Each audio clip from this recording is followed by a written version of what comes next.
Good morning and good afternoon, everyone, and a very warm welcome. I am Bakari Dosso. I am the head of research and training at IDEP, and it is my pleasure to welcome you to this webinar on the Demographic Dividend Monitoring Index, DDMI, a methodological approach. The webinar is part of IDEP's development seminar series, and we are particularly pleased to organize it in partnership with the Regional Consortium for Research in Generational Economics, CREG. I must start with a small change to our program. Unfortunately, due to unforeseen circumstances, our director, Madam Karima Bunemra Ben Sultan, cannot be with us today, and she sent her warmest regard and her full support for this event. She has shared her opening thoughts with me, and I would like to summarize the key messages from Karima.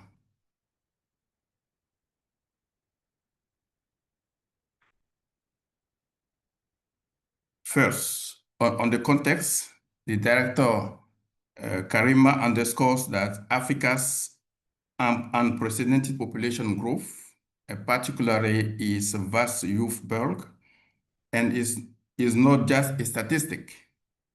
It is the single most important opportunity for our continent's transformation. But as she notes, this potential is not automatic. It requires massive investment in education, health, and decent jobs for this promising workforce. The second message is on the institutional commitment. This is exactly where IDEP, as the training arm of the UN Economic Commission for Africa, plays a critical role. Through our capacity development program, and especially through vibrant community like the Young Economist Network and the Young African Statistician, we are building the analytical muscle of Africa that Africa needs to design evidence-based policy. Which brings us to the heart of today's seminar. The director emphasized that the Demographic Dividend Monitoring Index, DDMI, is a tool we need to move from political commitment to measurable action. The DDMI is designed to assess how public policy, emphasizing on economic dependency coverage, quality of life, poverty dynamics, human development network, and territorial equity, it can unlock the potential of Africa's youth. This initiative is closely aligned with the African Union Agenda 2063 roadmap on the demographic dividend and the United Nations Sustainable Development Goal. The DDMI provides the dashboard to track our progress and target our investments effectively.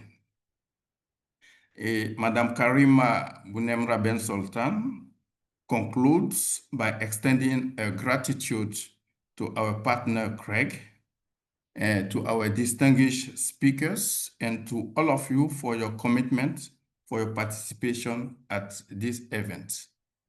These are the words from Karima. And so I thank Director Karima for that clear framing.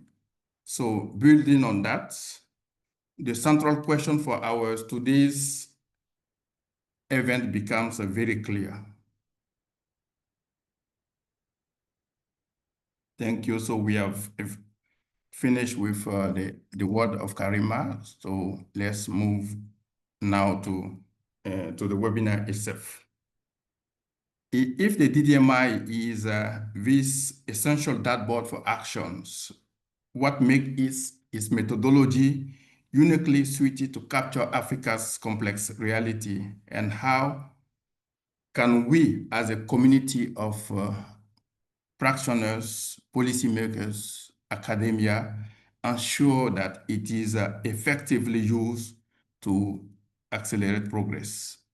Our distinguished speakers that I will just introduce will provide the answer. We have the main speakers. We have Professor Georges Kobou. Georges Kobou is a professor of economics at the University of Yaoundé, too, in Cameroon. He is a director of the Laboratory of Econometrics and Applied Economics.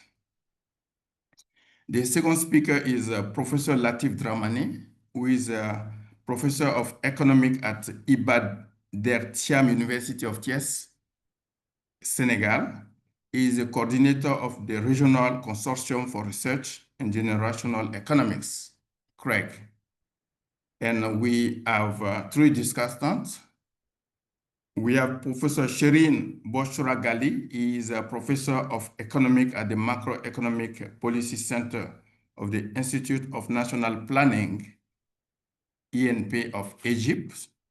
She is a visiting professor at the Arab Academy for Science, Technology, and Maritime Transport in Cairo. And then we have Mr. Isufu Seydou Sanda, our colleague. He is a principal statistician at the African Center for Statistics, and will provide his perspective. And finally, we have Professor Barthélemy Biao. He is a rector of the African University for Cooperative Development in Benin. Professor Biao is a member of IDEP Technical Advisory Committee. The format will have Professor Kobou and Professor Dramani will have approximately 15 to 20 minutes for their communication. I know that they have a lot to say, but they have to ensure that they remain in the time allocated so that we have more time for the discussion with the participants. And we'll have and the participant that will come, and we'll have 5 to 10 minutes to share. They will have to share their perspective. And we'll reserve about 50 minutes for interactive discussion with you and for your question and comments. And you can write your questions. You can also raise your hands when we'll go to the Q&A, and then so that you will directly intervene.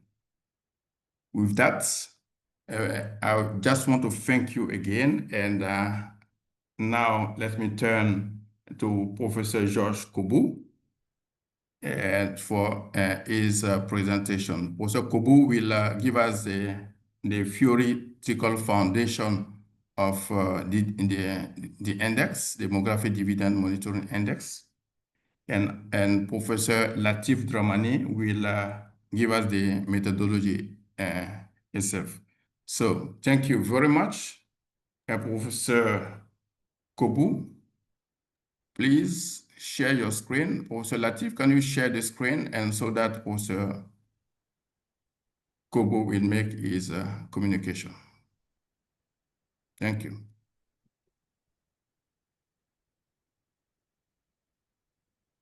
Merci beaucoup, Monsieur Bakary, pour la parole donnée.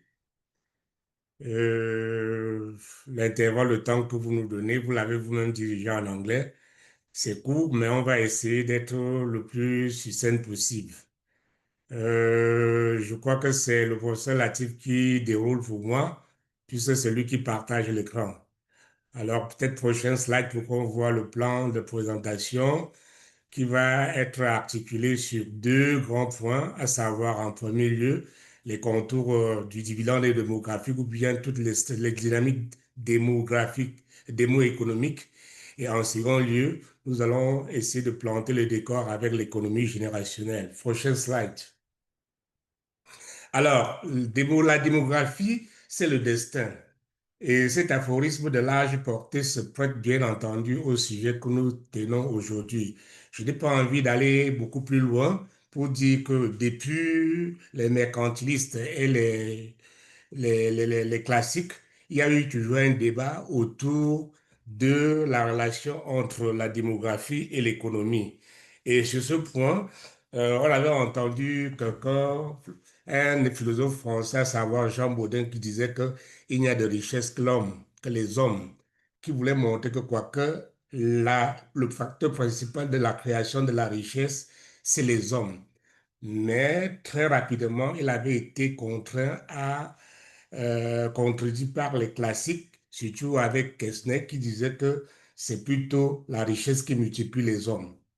Et à la faveur de l'essai de Malthus à la fin du XVIIIe siècle, Malthus avait essayé de donner beaucoup plus de tonalité à cet assentiment en montrant que une croissance excessive de la population était pénalisante pour l'économie dans son ensemble.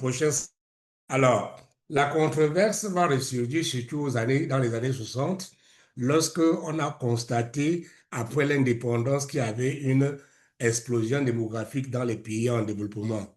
Et à la suite de cela, il y a eu un développement des modèles néo-malthusiens qui disait que effectivement il y avait un danger de la population contre les ressources naturelles.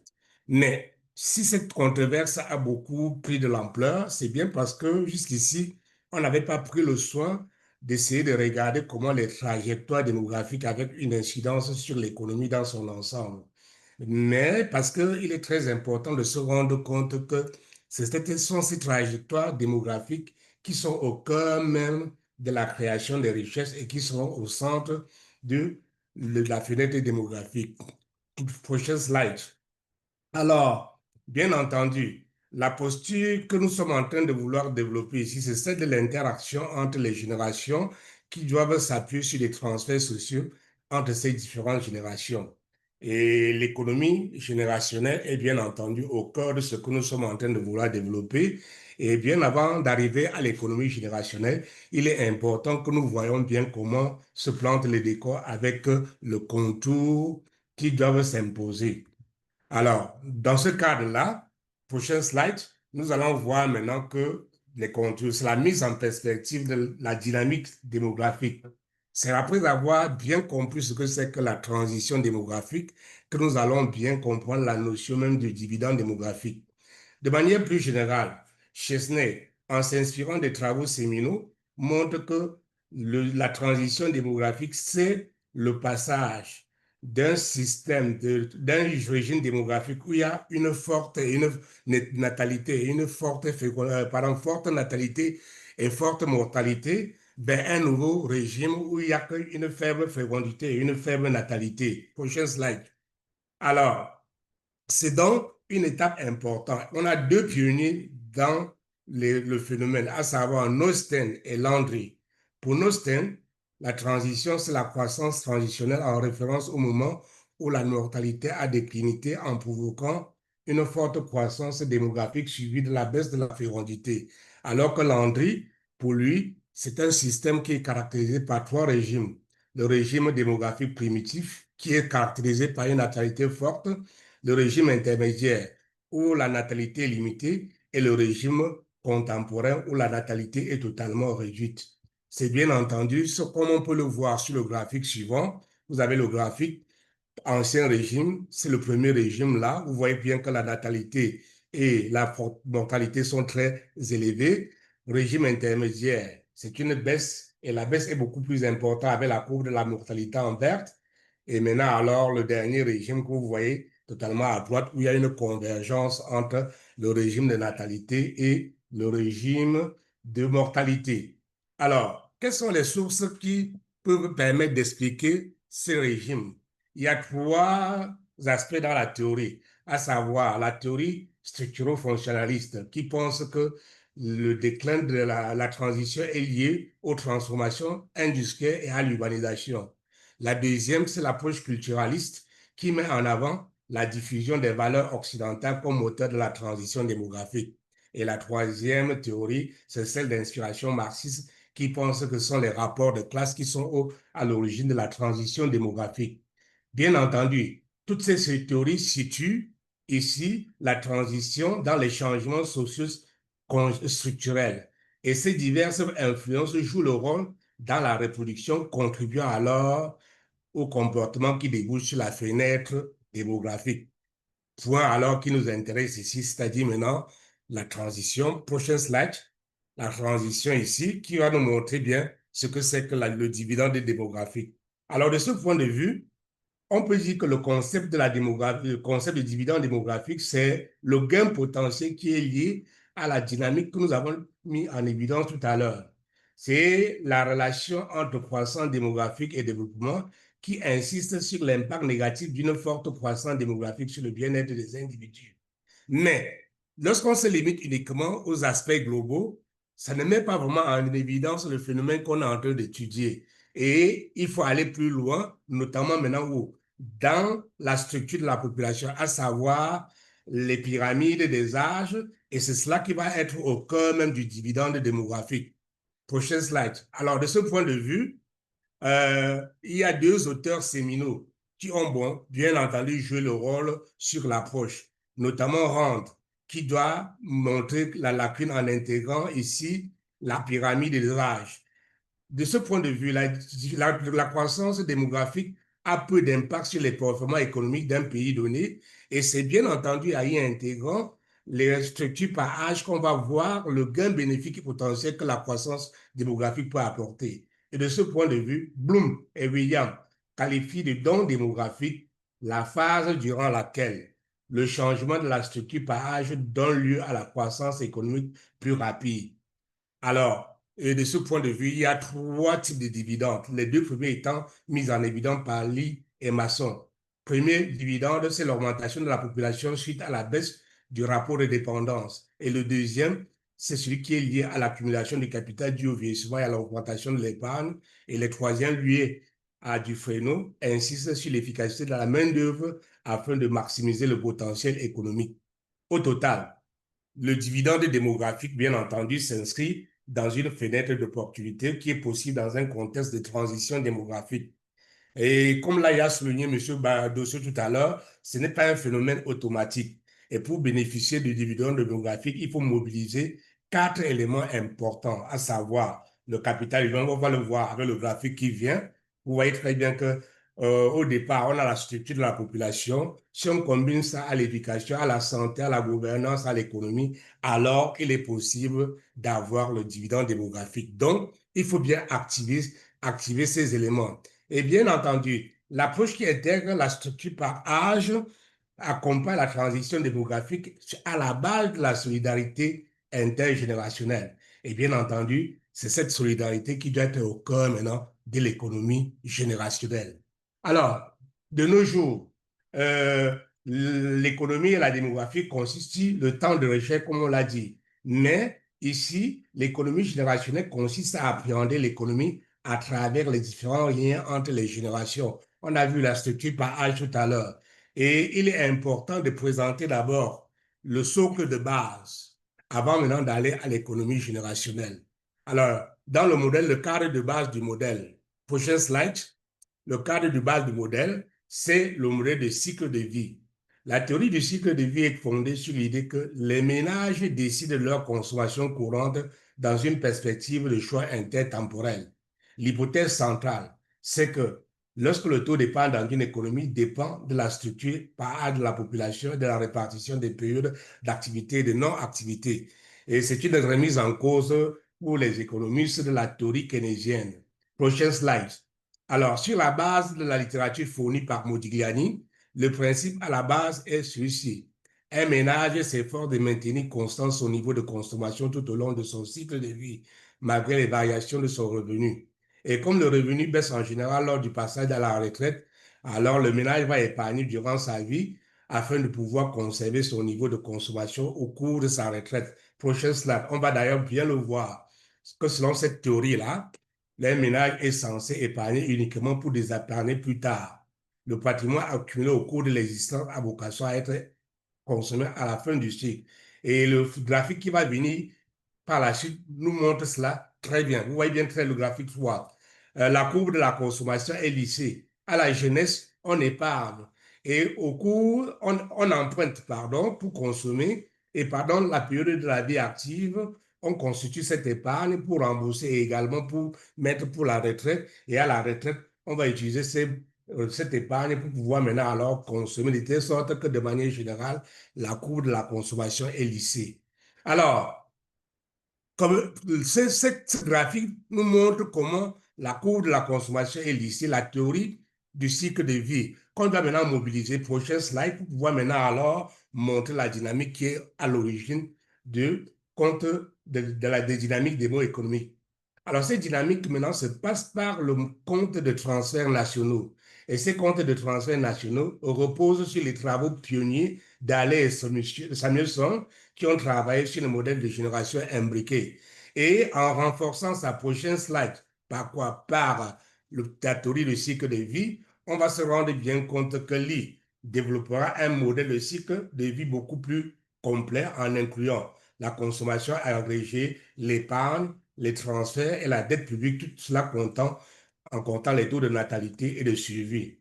Et on va voir maintenant que la détermination, prochaine slide, va nous permettre de s'appuyer sur les flux de consommation de travail et aux différents âges avec les flux d'épargne, ainsi de suite.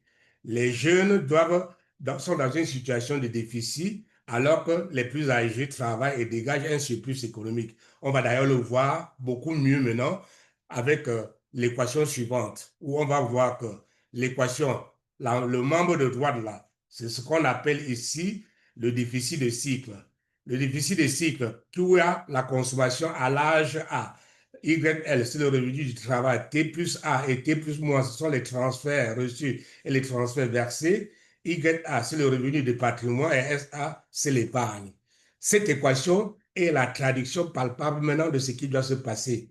Le terme de gauche là, qui est le déficit du cycle de vie, doit se décomposer avec les mécanismes économiques et les institutions qui organisent la redistribution des ressources sur les périodes de déficit. Prochaine slide, et on va voir que Davis et ses autres auteurs ont proposé une décomposition plus large qui doit intégrer à la fois quoi? Les transferts privés et publics, les revenus privés et publics, et tout cela doit se traduire par le dernier prochain slide graphique dans lequel on a trois différentes composantes. La première composante, ce sont les ressources individuelles composées du revenu du travail du patrimoine où on déduit l'épargne. La deuxième composante, c'est les ressources issues des administrations publiques et privées. Et le troisième, ce sont les transferts nets.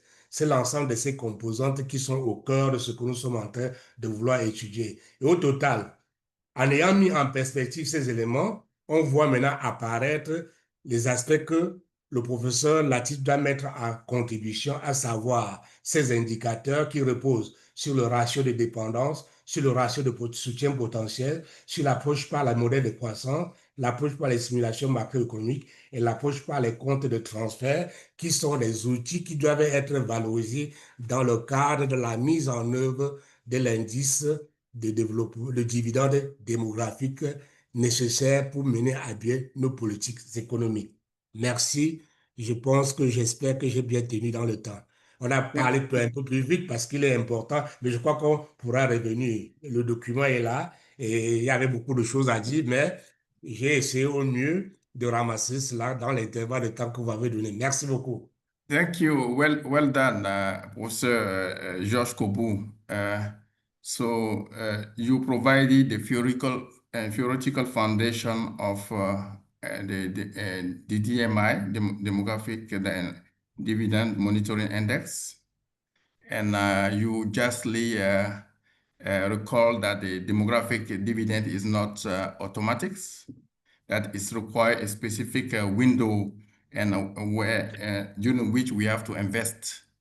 You also rightly indicated that the generational economics provide the essential analytical framework to measure the dividends with the use of the life cycle model and the national transfer account. Thank you. So you give us clearly the transition to the presentation by Professor Latif on the methodology of the DMI. So I give you the floor, Prof. Latif. Over to you.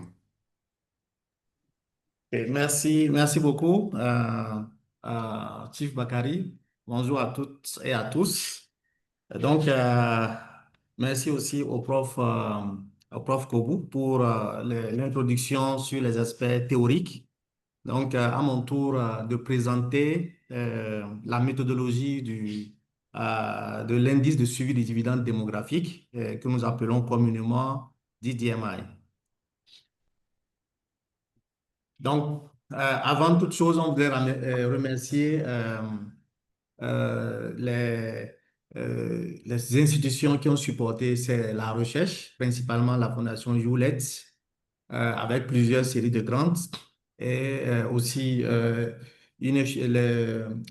bureau régional de INFPA, donc le bureau régional qui est basé à Dakar, le bureau, le bureau de INFPA est basé à Madagascar, Seychelles, Maurice, Comores, UNECA, donc avec le bureau sous-régional basé à Niamey, et aussi le support de plusieurs pays via les équipes des observatoires du dividende démographique, donc qui ont contribué à stabiliser les indicateurs de cet indice.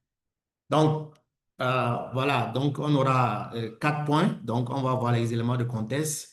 On va voir c'est quoi le DDMI, les éléments de construction du DDMI, et puis l'interprétation et, et l'analyse des gaps pour le financement de ce dividende démographique.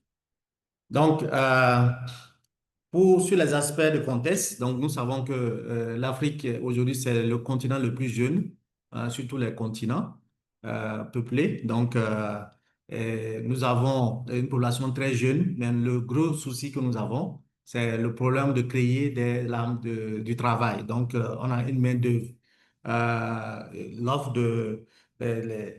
demande de main-d'œuvre qui est très importante. Donc on a beaucoup de jeunes sur le marché du travail, mais on n'arrive pas à créer des emplois aussi rapidement liés à cette transition démographique dont le prof Kobo vient de parler. Donc, tout ça nous amène à voir et aussi à mettre aussi en relation avec la feuille de route de l'Union africaine. Donc, d'abord, l'agenda 2063 qui a été lancé en 2013 à Addis, l'Afrique que nous voulons. Et en 2017, la feuille de route de l'Union africaine sur la capture de dividendes démographiques. Dans le cadre duquel s'intègre ce travail qui a été demandé par les chefs d'État et de gouvernement au niveau en 2017 à Addis Abeba. Donc, c'est quoi? Par définition, le DDMA, c'est un indice synthétique déjà qui est conçu pour capturer le dividende démographique. Donc, et il contient un système d'évaluation. Il est voulu pour être fait au niveau national, supranational et infranational. Donc, il a plusieurs dimensions qu'on va voir tout de suite. Et il y a une visualisation graphique pour permettre de comprendre rapidement ce que ça va permettre de faire. Donc, pour sa justification, c'est comprendre le progrès de chaque pays vers la capture du dividende démographique, parce que selon l'agenda 2063, on s'est donné, les pays africains sont donnés 50 ans pour que d'ici 2063, ils puissent capturer ce dividende démographique en utilisant le potentiel des jeunes et des femmes. Voilà, donc c'est un indice qui est conçu principalement pour les pays africains et qui permet de faire la comparaison entre pays africains. Bon, voilà, donc qu'il vous souvienne que dans la feuille de route de l'Union africaine 2017, il y a des piliers de dividendes démographiques. Ils sont 4. Donc, il y a le pilier 1, emploi et entrepreneuriat, le pilier 2, éducation et développement des compétences, le pilier 3, santé et bien-être, et le pilier 4, droit, gouvernance et jeunesse. Donc, c'est de ces piliers qu'on dérive les dimensions du DDMI. Donc, pour faire simple, donc, il y a un travail de base pour voir les liens fonctionnels. Ensuite, on va voir les approches théoriques. Et après, on va voir les fondations les fondations, les méthodologies qui vont être les plus appropriées pour pouvoir suivre, par exemple, la théorie du cycle de vie, la théorie du bien-être, ainsi de suite. De là, on dérive les dimensions. Donc, il y en aura 5. La dimension 1, qui est la couverture de la dépendance économique. La dimension 2, qui est la qualité du cadre de vie. La dimension 3, les transitions dans la pauvreté. La dimension 4, le développement humain étendu, et la dimension 5, les réseaux et territoires. Donc, toutes ces dimensions sont adossées, bien sûr, à une méthodologie consensuelle reconnue sur le plan international et à des fondements théoriques dont le prof Kobo vient de nous entretenir. Bon, donc, à quoi sert cet outil? Il est conçu pour suivre déjà la feuille de route de l'Union africaine. C'est une commande des pays africains, donc des leaders africains, pour suivre le dividende démographique. Et donc, il permet de faire de la modélisation, il permet de compléter les ODD, et il permet aussi c'est une forme de baromètre qui permet de faire les plaidoyers et de faire aussi des ciblages stratégiques des investissements dans les différents domaines sur lesquels les pays ont des retards. Donc, pour le mettre en œuvre, on a commencé tôt, ça fait plus de 10 ans maintenant. Donc, ce que je vous présente, c'est plus de 10 ans de travail parce qu'on a commencé en travaillant euh, euh, euh, en partant de 100 indicateurs, plus de 100 indicateurs, des variables candidats. Donc, ces variables ont été soumises avec des tournées dans les différents pays au niveau des instituts de statistiques où ils ont stabilisé. Donc, ils ont choisi les indicateurs qu'ils peuvent renseigner. Donc, ils sont disponibles chaque année pour pouvoir faire le travail. Et de là, on a stabilisé ces indicateurs et s'assurer que tous les pays ont le plus grand commun diviseur. Donc, ça veut dire qu'un indicateur, c'est les indicateurs qui sont retenus. Ici, il y en a actuellement près de 45 indicateurs dans l'indice, sont des indicateurs que tous les pays peuvent renseigner. Bon, donc sur les questions de stratégie, donc le DDMI permet il est aligné sur les 6 aspirations de l'Union africaine. Il permet de traquer, de suivre environ 15 ODD et il est aligné sur l'agenda 2063, comme je viens de le dire. Maintenant, on a 5 dimensions. Comme je l'ai dit, la dimension 1, qui est basée sur la théorie du cycle de vie, permet de suivre la dépendance, c'est la couverture de la dépendance économique. Donc, c'est la théorie de base, c'est Modigliani-Bloomberg. Et c'est la méthodologie utilisée, c'est la méthode des NTA, qui est validée par le Centre des Nations Unies en 2013. Donc, la méthode ici, c'est qu'on essaie de prendre le surplus les gens qui sont en surplus, comme l'a montré tout à l'heure sur le graphique de Prof. Kobo, sur ceux qui sont en déficit, donc les déficits à la jeunesse et les déficits à la vieillesse. Ensuite, la qualité de cadre de vie donc, permet de suivre le bien-être, donc c'est la qualité de l'environnement, donc c'est tout ce qui a à voir avec le bien-être subjectif. Donc, c'est la théorie du bien-être. Donc, c'est Esterling, les Nussbaum, les Amartya Sen, et il est basé sur 7 sous-dimensions. Donc, tout ce qui est logement, les liens sociaux, l'engagement civique, la satisfaction à l'égard de la vie, la sécurité, l'équilibre travail-vie privée et puis l'environnement. Et nous avons la dimension 3 qui va parler de les transitions dans la pauvreté.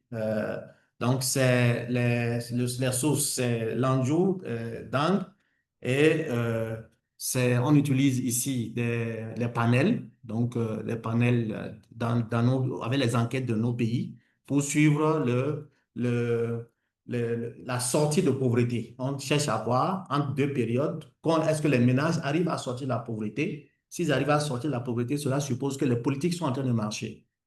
Voilà, donc c'est ça l'indice ici, l'indice synthétique de sortie de pauvreté. Ensuite, nous avons le développement humain étendu. Donc là, c'est la théorie du capital humain. Donc, c'est les auteurs principaux, c'est Schulz, Baker, Amartya Sen et c'est développé par le PNUD. Mais ici, il y a des nuances parce que ça intègre d'autres sous-dimensions.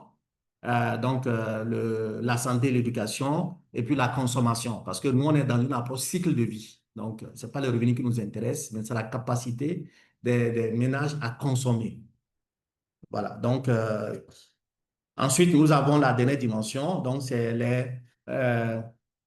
les réseaux et territoires. Donc, le principe de base ici, c'est voir tout ce qui a rapport avec l'économie géographique, ce qu'on appelle le développement au dernier kilomètre.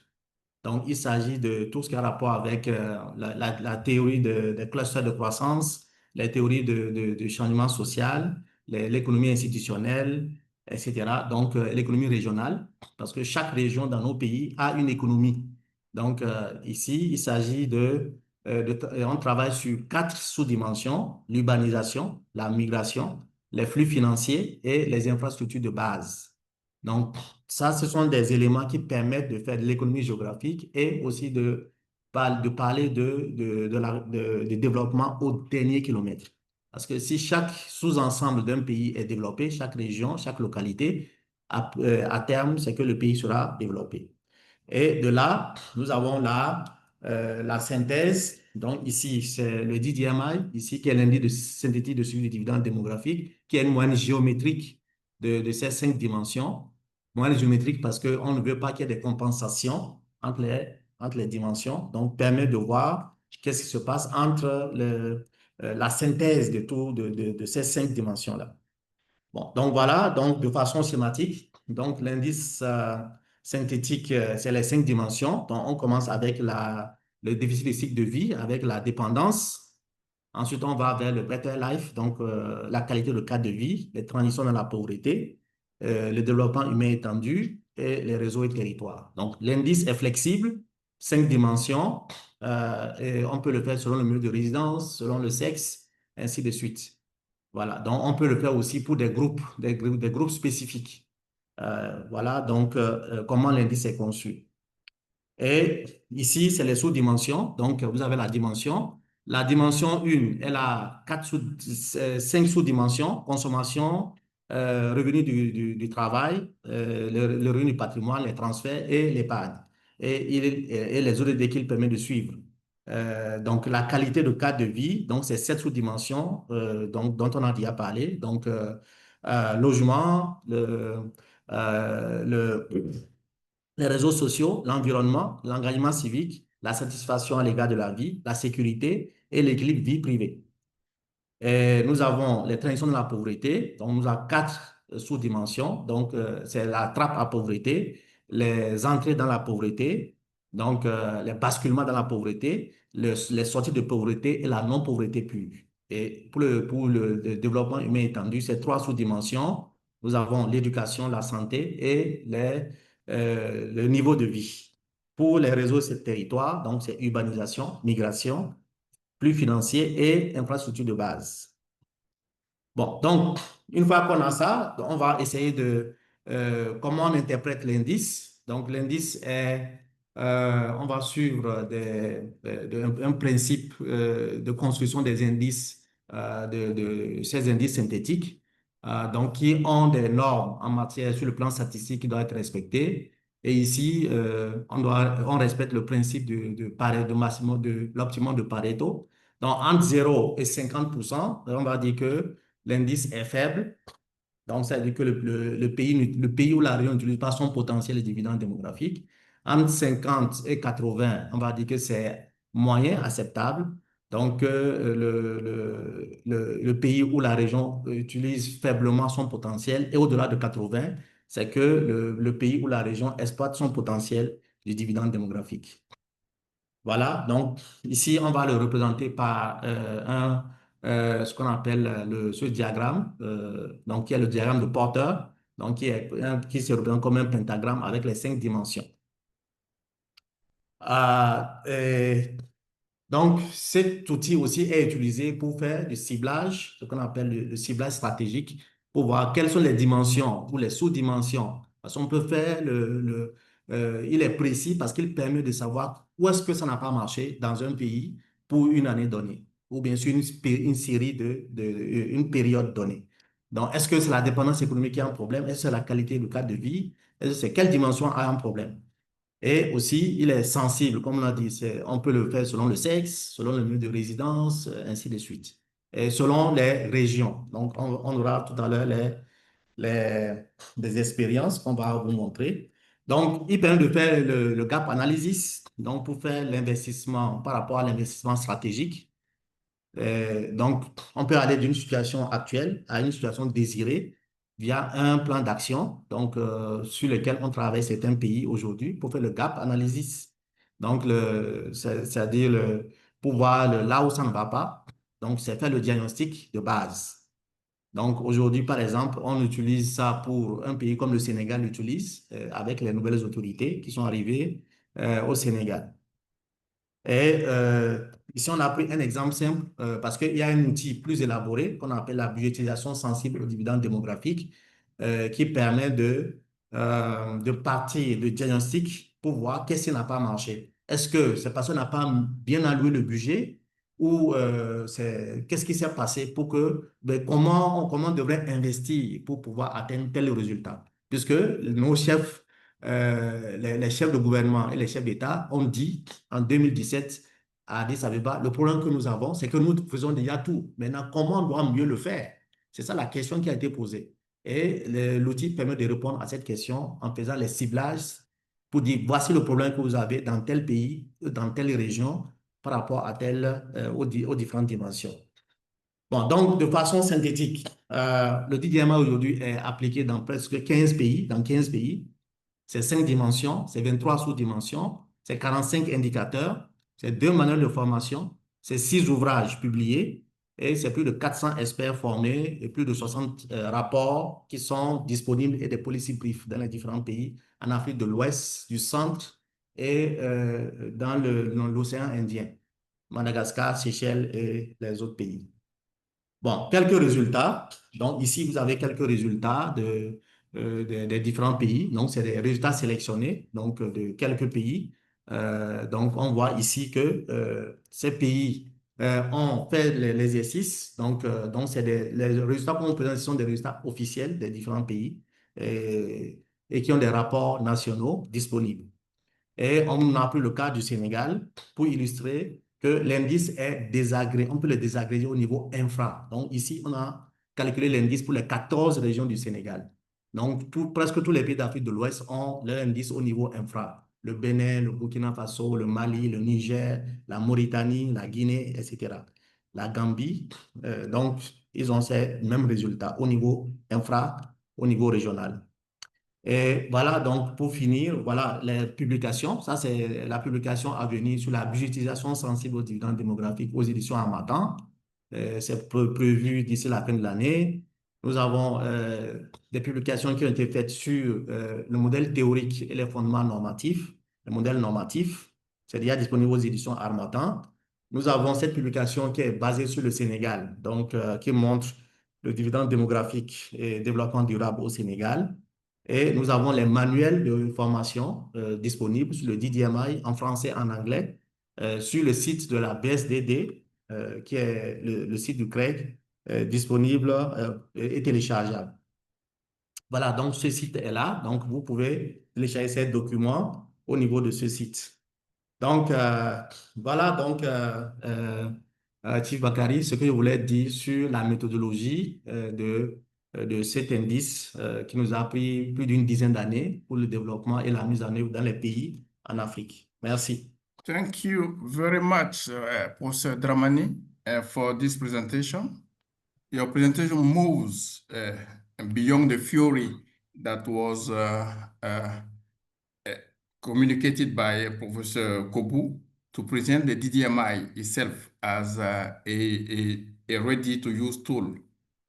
You know, I can underline one or two things before the discussion with the discussant. You have this gap analysis and investment targeting, which is very useful.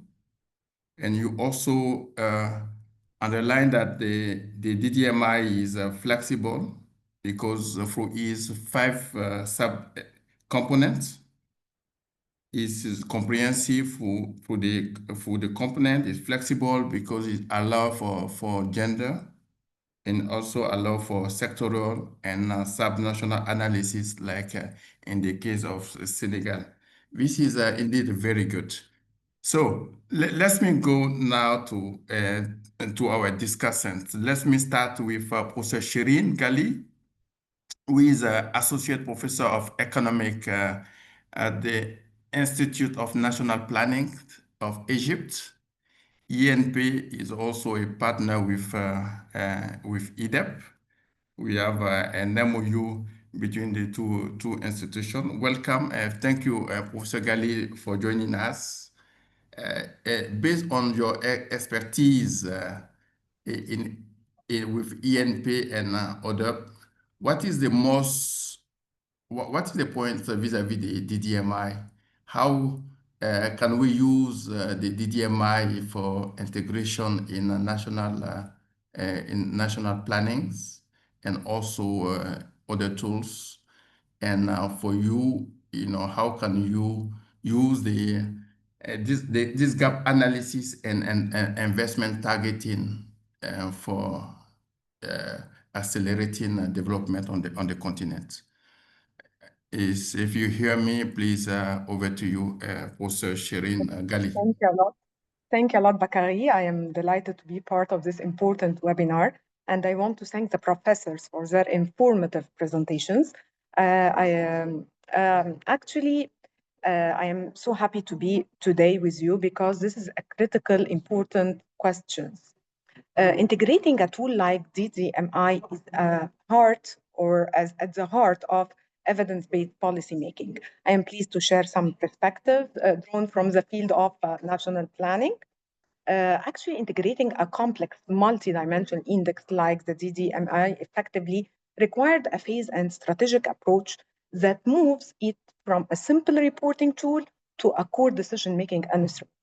From my experience, the most effective integration pathway would involve 3 key steps. First one, alignment and mapping. We must start by mapping the DDMI's 5 dimensions directly onto the goals and objectives of the existing national development strategy. For example, Egypt's strategies are themselves structured around similar dimensions, creating a natural foundation for integration. In fact, a perfect example of the kind of national strategy the DDMI is designed to support is Egypt Vision 2030. The vision is organized around 3 main pillars and 8 main dimensions, which have a very clear correspondence to the DDMI 5 dimensions. For example, if we look for the economic dimension in the DDMI, it's direct mapping to Egypt Vision 2030 pillars, the economic pillar, which have 3 sub-pillars, economic development dimension, energy dimension, knowledge innovations, scientific research dimension. And if we look for the 5 in the DDMI, we have a similar pillar called the social pillar. It reflects the social justice dimension, culture dimension, health dimension, and the education training. Actually, the government reports already function like a national level index, tracking progress against hundreds of indicators aligned with this dimension.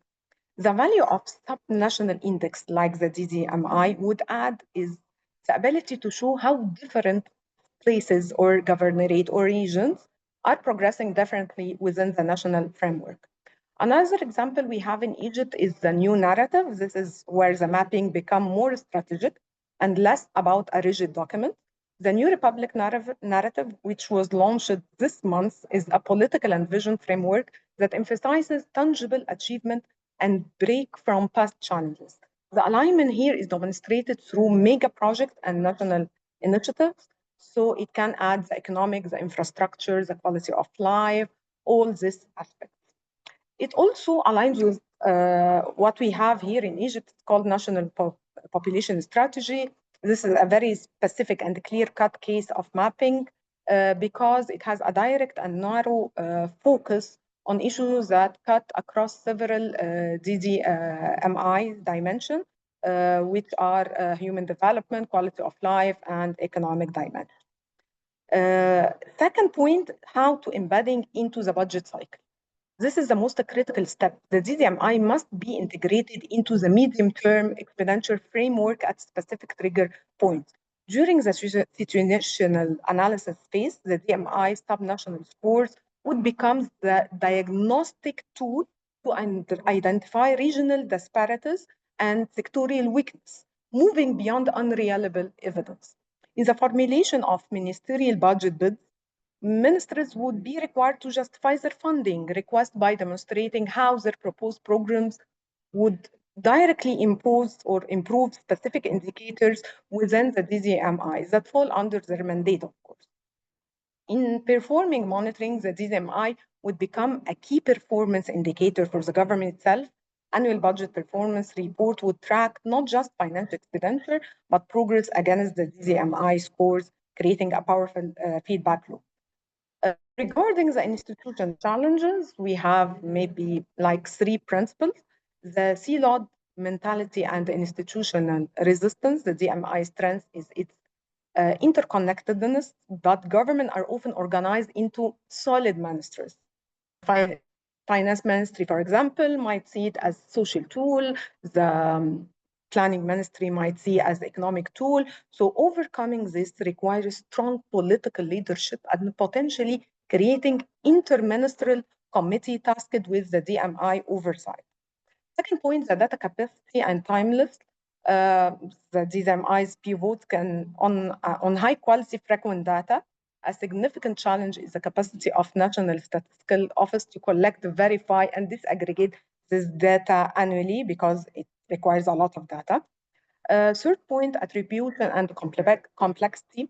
It can be difficult to attribute a change in a complex index like the DMI directly to a specific government expenditure. We address this by using the DMI for directional guidance and prioritization, not for claiming exclusive credit for point changes. In conclusion, the goal is to make the DMI a normal part of the planning and budget process and to deal head-on with the common challenges of institutional resistance and data issues. Another point that you mentioned, Bakari, which is the public policy tools and how we're using the gap analysis in the national planning. Actually, gap analysis in the DZMI context allow for 2 powerful types of prioritization. The first one is the vertical one, which dimension we have to concentrate on. And the second one is the horizontal one, which region, okay? So related to the which dimension, a planner can immediately see that. For instance, while the national economic score is moderate, the human development score is critically low due to a large gap in education outcomes. This makes a compelling data-driven case for shifting resources toward education. It means a slower path of investment in physical infrastructure. The second one, which is horizontal, which region? The analysis can reveal that a specific region has a problem in some aspects. So it's very important to check the horizontal and vertical one. Another point, which is the using investment targeting for catalytic effects. This is where we move from fixing weakness to unlocking growth. The concept of catalytic levers is key. Planners can use the DZMI to identify interventions that create positive spillover effects across multiple dimensions. Identifying interconnections, it's very important. A sophisticated analysis of the DMI data can reveal correlation. For example, it might show that region with improved scores in digital connectivity also show faster improvement in financial inclusion, for example, and access to health information. This suggests that investing in broadband is not just an IT policy, it's a catalytic investment that amplifies the impact of other sectors. Targeting 2-for-1 intervention, the planner goal is to find investments that close the gap into the 2 dimensions. Investing in vocational training programs in a lagging region directly improve human development by building skills, but it also boosts the economic dimension for increasing employment and productivity. Actually, DZMI helped to quantify this double dividend. In practice, the decision-making process would look like a planner use the DZMI gap analysis to create a short list of the most severe deficits, say poor educational outcome in region A and lack of electricity of region B. Then using investment targeting analysis, they evaluate which intervention is more catalytic. Finally, the DZMI transfer budget trade-offs from political negotiation into evidence-based debate about which investment will yield the greatest composite return across the 5 dimensions of development. Thank you a lot, Bakari, and thank you for allowing for me to express my experience, and thank you a lot for the professors, because really, really, it was a very important webinar. Thank you. Thank you very much, Professor Shireen Ghali. Very powerful discussion, and from the example of Egypt, so you focus on key things. I will not summarize them all, but I note that alignment and mapping are critical. And the medium term, in terms of monitoring, how we can use the DGMI as a monitoring tools, and also for the budget cycle. DGMI being a tool can help to break the silo mentality. So these are very important takeaway. Thank you very much. And you also, in your discussion, you alluded to the data, the data use, and this is give us a very good transition for me to go to Mr. Issoufou Seydou Panda, who is a principal statistician at the African Center for Statistics within the UN Economic Commission for Africa. So I hear that Mr. Issoufou want to make a presentation. You have 10 minutes. Please tell us, Mr. Issoufou, what do you think about the methodological soundness of the DGMI? And also, what are the data challenges maybe we can know about the DGMI, and with the work by the ACS, tell us a little bit. Thank you. Over to you, Issoufou. Okay, thank you, Bakari. So let me just go directly without a presentation.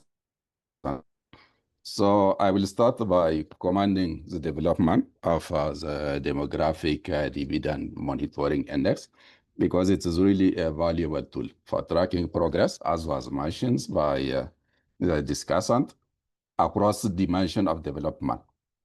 And it is well designed, it's very thoughtful in order to provide policymakers with meaningful insights to guide their action. So we sincerely thank you for inviting the African Center for Statistics to contribute to this critical review. So I would like to start by talking about some things that we always meet. It's the dilemma of producing what we call a composite index.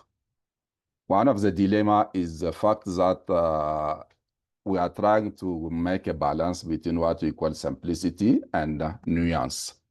So on one hand, policymakers want to have a synthetic and a very easy to communicate score that summarizes progress and in a single number or in a few numbers.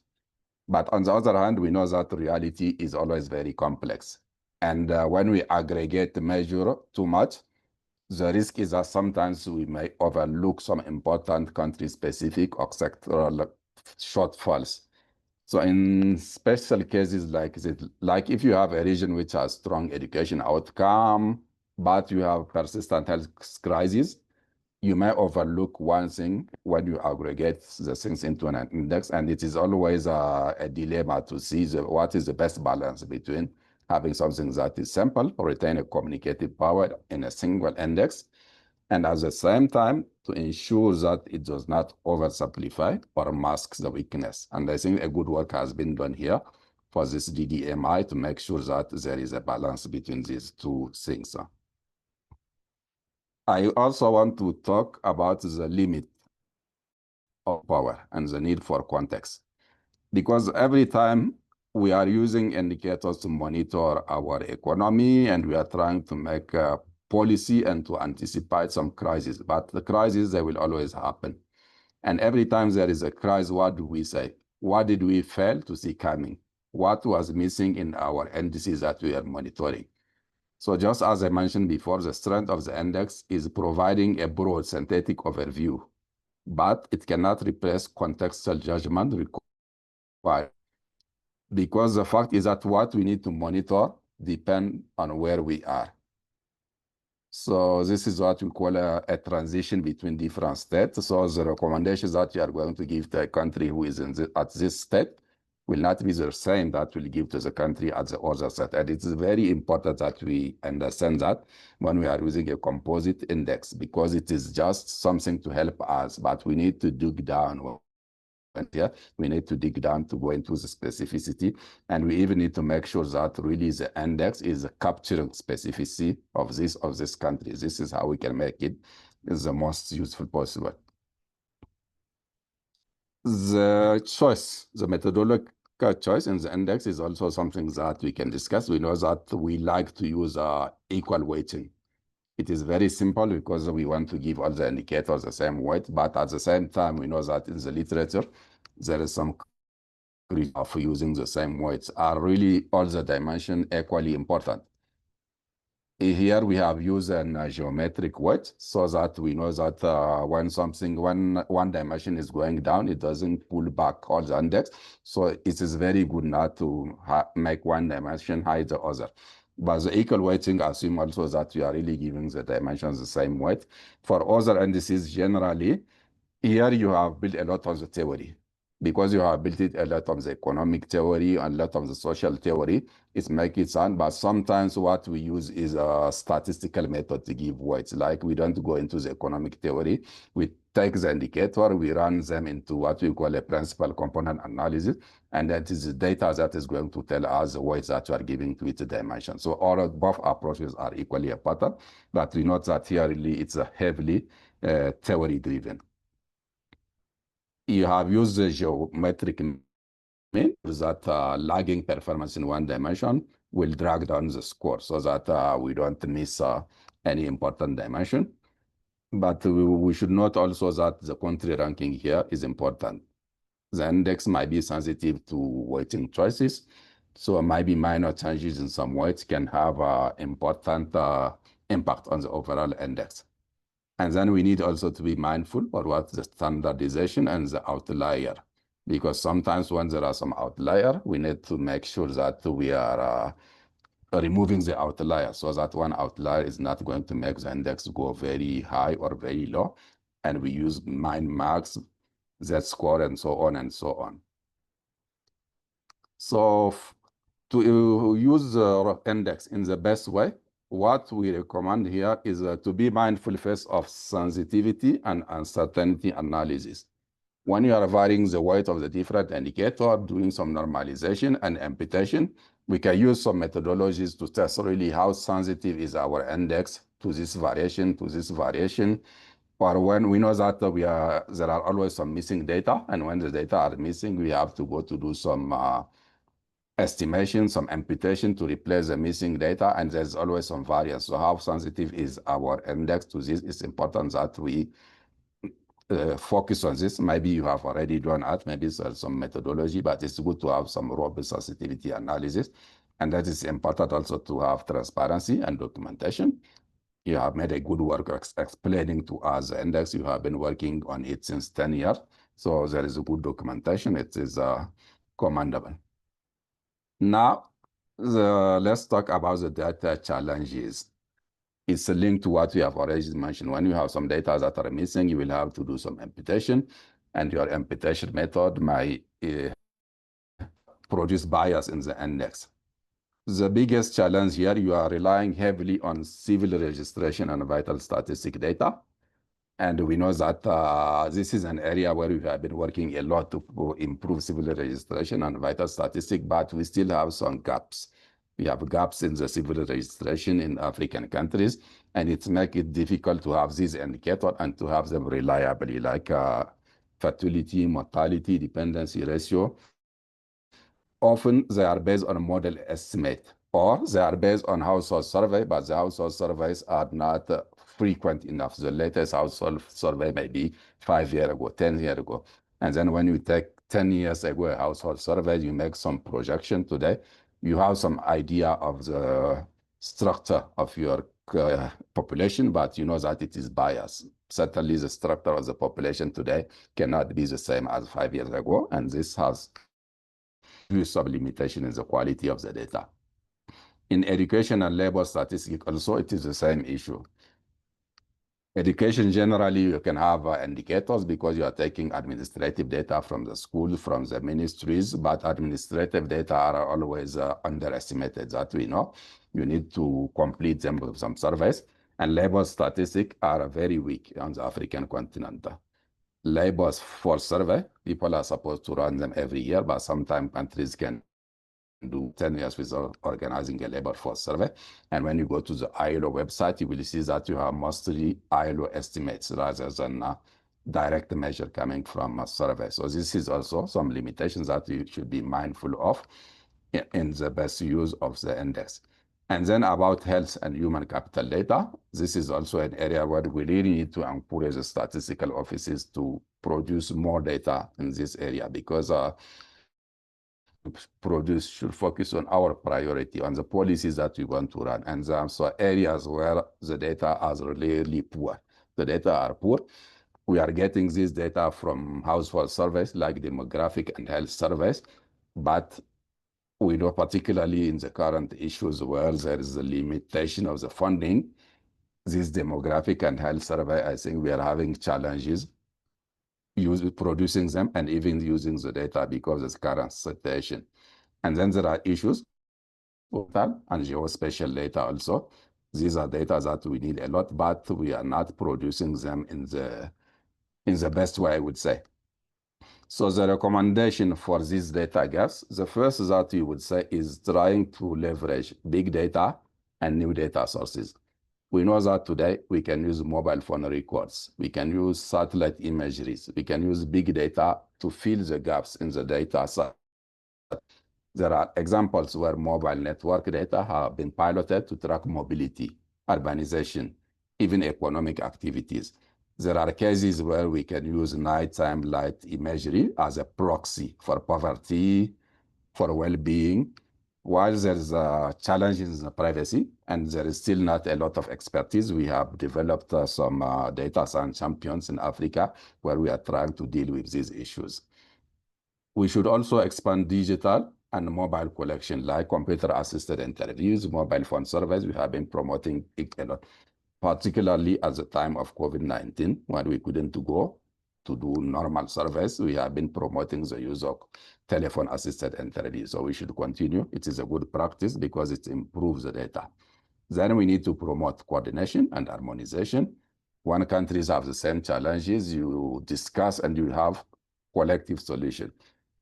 Under the African Union strategy for the harmonization of statistics in Africa that we have produced, I think 5 or 10 years ago, to guide the production of statistics in Africa, there are a lot of recommendations that we want countries to be using to harmonize the statistics and produce good quality statistics.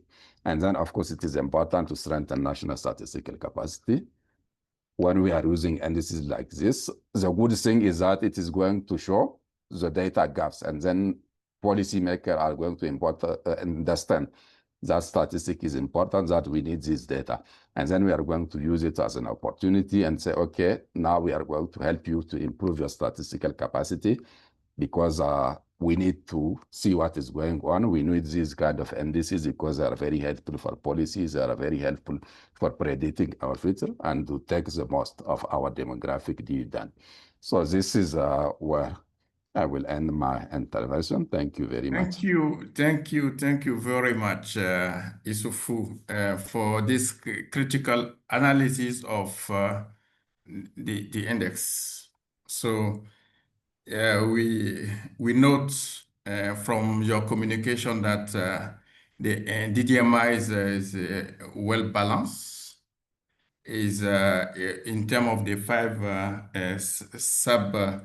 in its 5 side dimensions. Also mention the flexibility of it, and we hear you on the limits with regard to the main limit is the data gap on the continent, and this is as Dr. Shrin was saying that this is related to almost all the country, and you made a very good recommendation on how we should improve the Africa statistical system.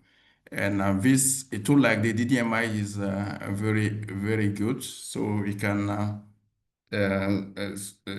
break the silo mentality, as was seen by previously by Dr. Gali, and say on this where the statistician should come on board. Very good.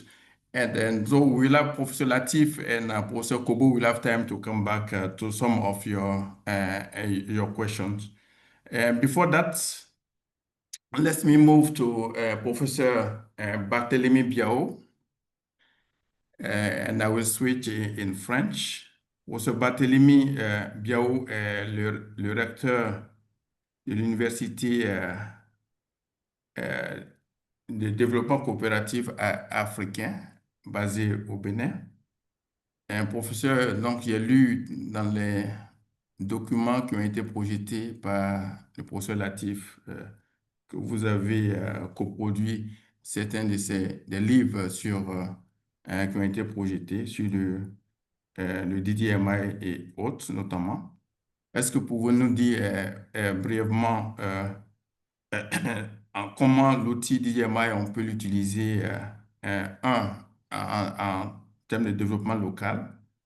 On a vu l'exemple du Sénégal qui était quand même assez intéressant, où donc le DDMI a été construit par rapport à chaque région du pays. Et également, dites-nous aussi, en termes de renforcement de capacité, l'indice semble être un outil pédagogique puissant pour comprendre le développement du continent. Donc, comment on peut, vous, du monde académique et autres practitionnaires peuvent travailler ensemble donc pour pouvoir accompagner les États, notamment en ce qui concerne la planification du développement. À vous, si vous m'entendez, professeur Biao, la parole est à vous. Oui, merci, M. Bakary. Je voudrais tout d'abord remercier les organisateurs. Je suis heureux, en tant que bioappartenant, de participer à cette activité. Bioappartenant parce que, vous l'avez dit tout à l'heure, je suis membre du comité consultatif technique de l'IDEP et vous venez de le dire encore, n'est-ce pas? J'ai collaboré depuis un moment avec le CREG, n'est-ce pas, dans les activités qui sont menées à travers la participation du LAREG, Laboratoire de recherche en économie et gestion de l'Université de Parakou. Même si je n'y suis plus physiquement, je continue de travailler avec l'équipe qui est là. Donc, je suis interpellé sur 2 aspects. L'utilité du DDMI pour le développement local et puis ensuite pour le renforcement des capacités dans nos universités notamment. Sur le premier point, je pourrais développer ma réponse en 3 temps en disant dans un premier temps que le DDMI fournit une opportunité d'une analyse infranationale et que dans un second temps, cette analyse va permettre de mieux comprendre les disparités régionales et de les intégrer dans la planification, et qu'enfin, n'est-ce pas, en termes de collaboration, les chercheurs doivent aider les décideurs, c'est-à-dire les collectivités décentralisées, à mieux intégrer ce nouvel outil dans la planification et dans les politiques à mettre en œuvre. Alors, sur le premier point, je peux dire que pendant longtemps, et on peut dire presque dans les pratiques usuelles encore, les indicateurs pour mesurer le développement local ont fait défaut, soit parce que les statisticiens en charge de l'évaluation de la production nationale n'ont pas suffisamment exploité les statistiques disponibles, ou bien parce que les méthodologies n'étaient pas favorables à ce genre d'exercice.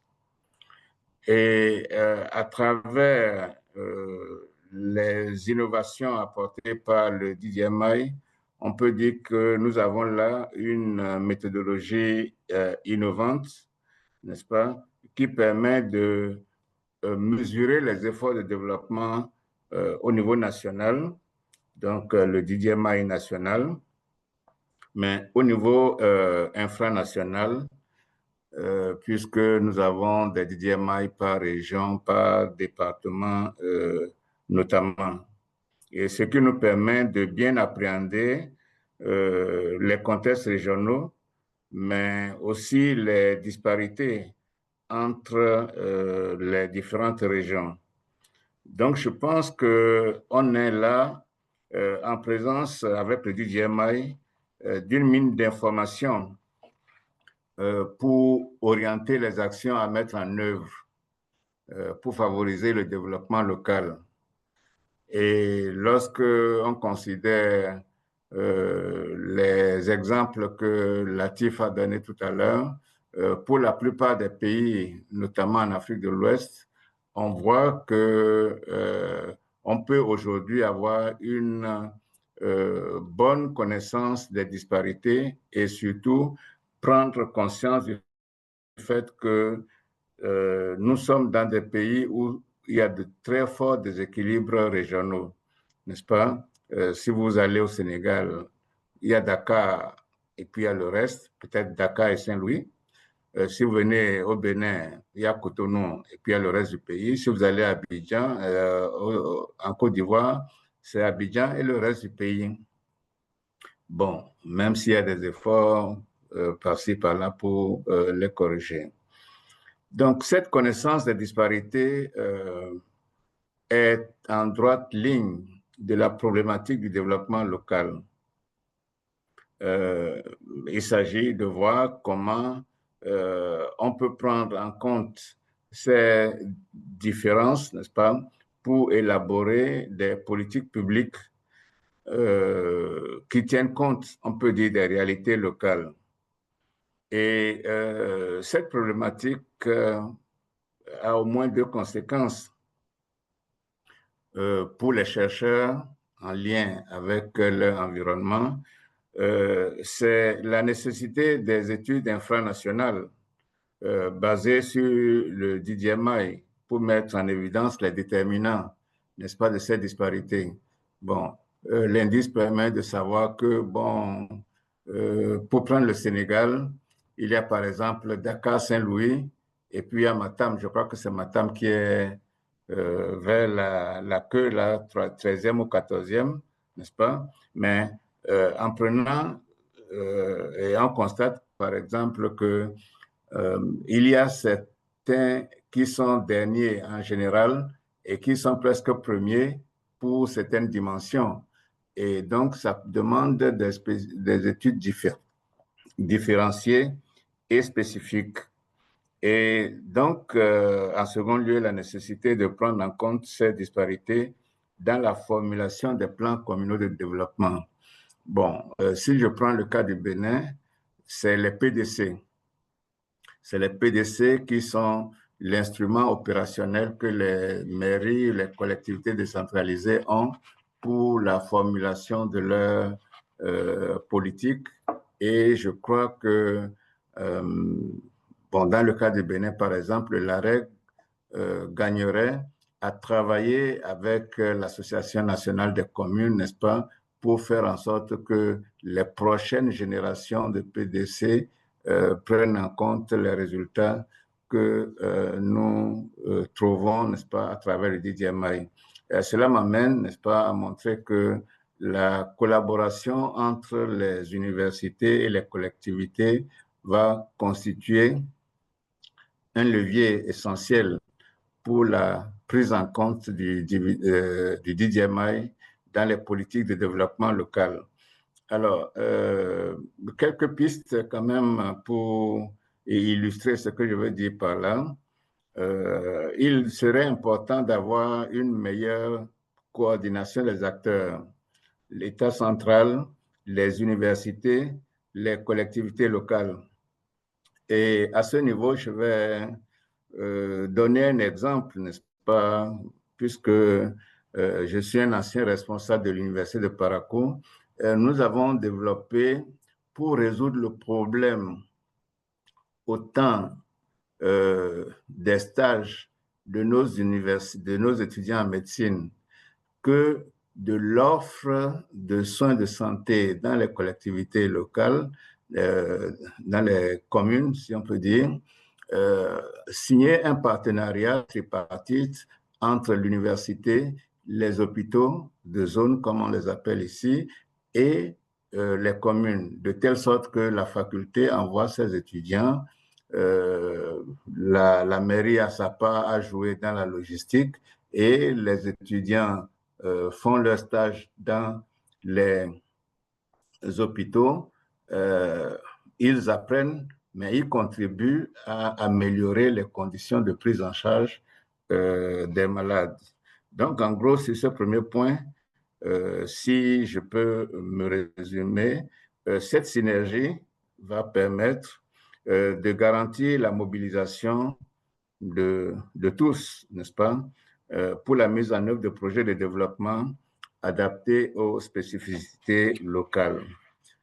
Si je veux maintenant parler du renforcement de capacités en prenant en compte le DDMI comme un outil pédagogique, je dirais dans un premier temps que bon, jusqu'à présent, l'enseignement de l'économie du développement s'est limité à des indicateurs traditionnels, PIB par habitant, espérance de vie, taux d'alphabétisation, et quand c'est un peu sophistiqué, c'est l'indice du développement humain. Donc, pour mesurer les progrès en termes de bien-être de la population. Bon, ces indicateurs ne manquent pas de pertinence, mais montrent leurs limites lorsqu'on considère le contexte, je peux dire, multidimensionnel et complexe, n'est-ce pas, du développement des économies. Et on peut donc dire que le DDMI est une innovation majeure qui permet d'améliorer la compréhension du développement et on devrait l'intégrer dans les enseignements d'économie du développement pour améliorer les curricula en la matière. Donc ainsi, le renforcement des capacités sur le DDMI dans les universités va nécessairement appeler une révision des curricula et ici également, je peux dire un mot sur les actions éventuelles ou les directions vers lesquelles on peut orienter l'action. Bon, d'abord, c'est l'effort de dissémination. Comme le disait le professeur Latif à une précédente rencontre pour le site sur la budgétisation sensible aux dividendes démographiques, beaucoup de choses se sont faites, mais ce n'est pas visible. Et beaucoup de choses se font dans nos universités et à la vérité, ce n'est pas visible dans l'environnement. Alors, le travail qu'on doit faire, c'est d'abord une visibilité interne entre interfacultaires, mais également une visibilité externe, c'est-à-dire faire en sorte que les collectivités soient, notre environnement soit plus informé de nos résultats.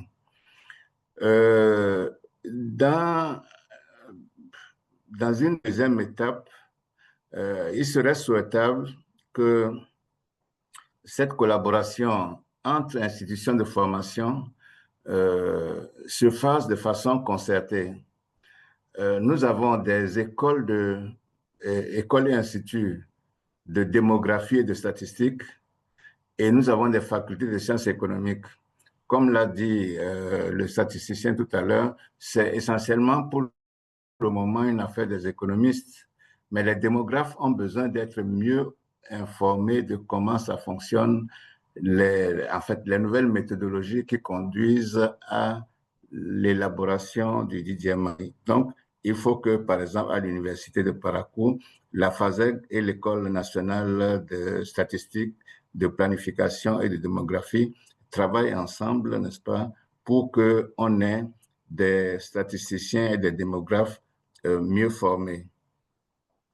Et pour donner enfin quelques illustrations, pour l'Université de Parakou, et nous avons deux collègues qui sont certainement actuellement connectés, le docteur Oga, qui fait un enseignement d'économie du développement local, qui essaye déjà d'introduire ces résultats dans ses enseignements et montrer les disparités qu'il y a entre les départements du Bénin.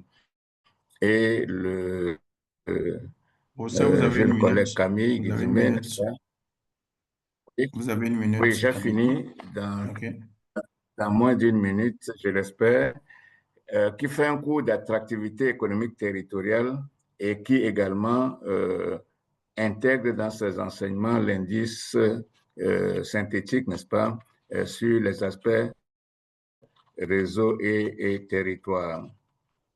Et donc, la finalité de tous ces efforts d'innovation va être de renforcer les compétences des futurs économistes et spécialistes du développement, ce qui est notre vœu le plus cher, n'est-ce pas, afin de montrer l'utilité de ce que fait le CREG à travers l'élaboration du DDMI et sa dissémination. Donc, merci. Je crois que j'ai restitué quelques éléments de ma pensée quant aux relations entre le DDMI, le développement local et l'université. Merci beaucoup, prof. Donc, c'était assez très clair. Vous avez répondu aux questions, notamment sur le DDMI en tant qu'outil pédagogique et comment, et vous avez donné des recommandations pour ce faire. Donc, ça, c'est des éléments importants. Et le DDMI en tant qu'outil pour la planification locale. Donc, ça, c'est des éléments importants. Merci. Donc, je vous tiens à dire à tous les participants, les présentations et le rapport qui va suivre de ce séminaire sera circulé à tout le monde. Merci beaucoup. Now, we move to the Q&A. So the Q&A, the question and answer. I just want to thank all the panelists for their presentation and the very useful discussion. So now is the time for the Q&A. Please raise your hands. Our colleagues will give you the floor accordingly. And then, Mathieu, can you moderate this Q&A part? I am not seeing any hand up yet. If not, let me before we see questions, let me maybe briefly give the floor to the Professor Latif. You have question, and Professor Kobu. You have Yusuf, who has raised very good questions, on the DDMI indices itself, and also question related to data availability and how we can reinforce the statistical system in our country. Can you respond to that? Thank Il y you. a quelques participants qui ont levé la main. Okay, so let's Professor respond briefly to that, and then we'll give the floor to the participants. Professor Latif? So, Oui, merci beaucoup, Bakari. Merci aux panélistes, aux discutants pour les brillantes discussions que nous avons entendues. Donc, je pense que c'était ça l'objectif l'un des objectifs de ce webinaire. Donc, présenter la méthodologie,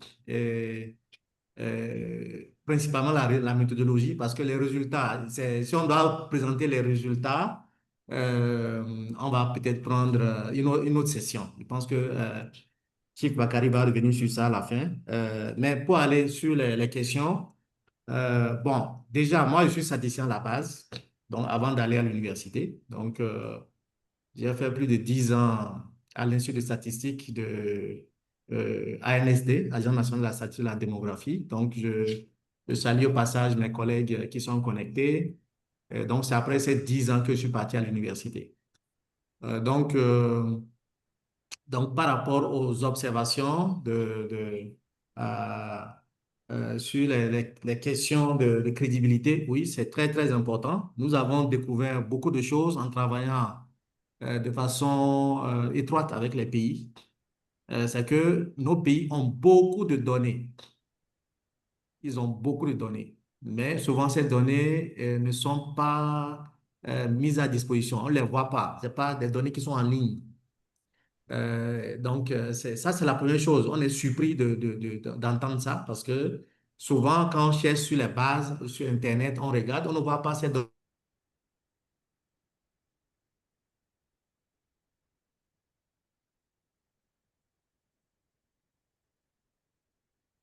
Je n'entends plus le professeur Latif.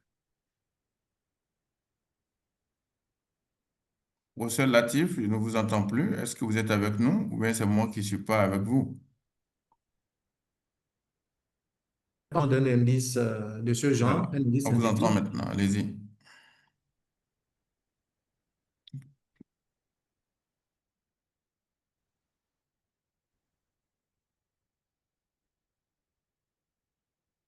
Allô? Oui, alors, professeur Latif, on vous avait perdu un moment là.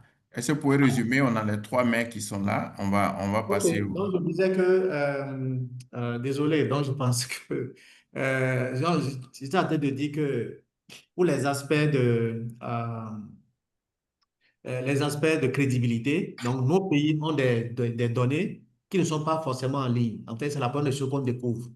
Et ensuite, puisque ici, on a fait juste un aperçu méthodologique pour présenter, parce qu'on a un ouvrage en 2 volumes qui a été publié. Bon, c'est vrai que c'est une version française sur l'indice. Donc, il y a un ouvrage qui existe. On est en train de faire la version anglaise parce que, comme je l'ai dit, nous sommes partis avec plus de 100 indicateurs candidats au niveau, travaillant avec les pays pour pouvoir réduire ça à 45 qui peuvent être renseignés par les pays parce que c'est eux-mêmes qui ont dit qu'ils peuvent renseigner ces données. Ensuite, pour la comparaison pour la crédibilité, on a découvert en faisant notre revue de la littérature qu'on n'a pas en Afrique un indicateur qui permet déjà de faire le développement local. On n'a pas. Donc, la dimension infra-annuelle, on a des indices qui permettent de faire les comparaisons entre pays, l'IDH, etc. Mais aucun indice dans notre littérature ne permet de faire le développement à la base. Et pour finir, Donc ça, c'était un des objectifs de cette méthodologie, aller à la base et lui permettre d'être flexible. L'autre chose, c'est que nous n'avons pas un indice qui permet de suivre, de faire le monitoring du dividende. On a des indicateurs de mesure, mais pas des indicateurs de suivi. Parce que l'indicateur de suivi, c'est ce qui permet à nos pays de savoir, lorsque nous mettons de l'argent pour le développement de nos pays, est-ce que vraiment on se développe ou pas? Je vais m'arrêter là pour dire que, comme l'a dit le prof, les profs Shirin, le prof, le prof, le recteur, le prof Biao, l'objectif vraiment, c'est de l'outil, c'est une commande de la feuille de route de l'Union africaine. C'est construire un indice de suivi du dividende démographique. Donc, on a essayé de répondre avec les différents partenaires, une HPA, une ECA, et puis d'autres fondations qui ont appuyé la recherche, à répondre de façon optimale à cette requête. Voilà, donc... Merci, merci, prof. Je sais que tu as beaucoup à dire. 10 ans de recherche. Donc, on ne peut pas le résumer, mais bon, nous sommes pris par le temps. On aura d'autres opportunités pour en discuter. Juste pour dire que, vous l'avez dit tantôt, il y a des données au niveau des pays, mais il y a la capacité d'analyse qui manque très souvent. Et je pense que ce genre d'opportunité est pour nous. Ce genre d'exercice est pour nous une opportunité, voilà, de travailler davantage avec les États. Donc, pour renforcer cette capacité, c'est ce que le professeur Biao disait tantôt dans sa discussion. Donc, maintenant, nous avons trois questions de participants. Je vois Cheikh Mbaké. Bon. Voilà. Et ensuite, on aura, après Cheikh Mbaké, on aura Laurent Assoba. Et ensuite, Moussouyem Nyasingbe. Bon, nous n'avons pas beaucoup de temps. Si vous pouvez prendre 1 minute pour faire votre présentation. Je Et je croyais que je souhaiterais devais également réagir après M. Dossio. Enfin, je reviendrai pour compléter un peu ce que disait le professeur Latif tout à l'heure. Je veux pas. Vous continuez, il n'y a pas de problème. D'accord. OK, tout à l'heure, un professeur Kobo. OK, Cheikh Mbaké, à vous. Thank you very much for this excellent session. Can you hear me? Yes, we can hear you loud and clear. Over to you. Okay, thank you. This was great. And my understanding is that the whole effort of developing the DDMI is to foster investments that are sensitive to the demographic dividend in all countries and to measure the impact of those investments. As said by Professor Gali, for this to happen, the DDMI has to become an integral part of the planning process, whether at the national or at the local level. And I would add that the planning process must also be owned by all policymakers, including those who are at the highest level. So Craig has really a long experience, as described by Prof. Dramani, in supporting country teams, but sometimes there is a disconnect between these teams and the resource allocation process. How much progress is being achieved now in bridging the gap between evidence generation and resource allocation? And what are the challenges? I know that you have had more progress in some countries than in others. So it would be good to see how much progress you are making in making sure that this leads to your main goal, which is really to foster investments in DD-sensitive investments in the different countries. Thank you very much. Thank you, Sheikh Mbake, for this question. Yes. Laura Asogba, over to you. Merci beaucoup. Vous m'entendez? Yes, please. OK, merci. Et d'abord, je voudrais remercier toute l'organisation pour ce travail formidable que nous avons commencé pendant que j'étais encore en activité et avec le CREG et qui continue d'ailleurs. Donc, ce qui vient d'être présenté brillamment par les principaux orateurs est très intéressant et très réconfortant. Depuis que je suis hors service, c'est-à-dire sans emploi, j'essaie de réfléchir aussi de façon informelle de mon côté. Et ma réflexion actuelle est en train de faire un peu le travail à partir de la base pour qu'on aboutisse au DDMI. C'est-à-dire, les analyses devraient se faire de façon systémique un peu. Parce qu'on a tendance à travailler de façon rectiligne, économie, agriculture, ainsi de suite. Et en fin de compte, c'est difficile de se retrouver pour avoir tous les éléments dont on a besoin pour constituer le DMI. Mais si dès le départ, on commence à préparer l'analyse avec des variables qui vont déjà vers le DDMI, ça va non seulement faciliter la tâche parce qu'on fera une analyse qui permettra déjà d'avoir un point de vue avant d'aller plus loin. Un autre élément important par rapport à ça, les dimensions qui sont données, il y a des dimensions qui sont politiquement sensibles, qui peuvent éventuellement créer des résistances dans certains pays. Or, si on commence dès le départ à impliquer ces décideurs à l'analyse depuis la base, je crois que ça pourrait faciliter la tâche. Et l'exemple que le Bénin est en train de faire peut être très intéressant. Je vais d'ailleurs me rapprocher de professeur Biaou pour voir comment on pourra mettre nos réflexions ensemble et voir comment ça va avancer. C'est ce que je voudrais dire. Donc, ce n'est pas vraiment une question, mais c'est proposer en quelque sorte un plus pour l'approche, quoi. Je vous Merci, remercie. Monsieur Laurent Assogba, pour votre intervention. Merci, c'est bien noté. On aura le professeur Kobou, le professeur Latif, qui interviendront tout à l'heure. Yes, Nyasingbe Mousseyem. À vous, vous avez 1 minute. Donc, en attendant, Oui, je voudrais bon, aussi avoir, excusez-moi. en Merci. attendant, un instant, Nyasingbe. Donc, en attendant, donc, je voudrais bien avoir aussi des présentations d'autres parties de l'Afrique, l'Afrique du Nord et d'autres parties. Merci. J'ai vu le professeur de l'Algérie, par exemple, qui était en ligne. Donc, on serait intéressé. Yes, over to you, Nyasingbe.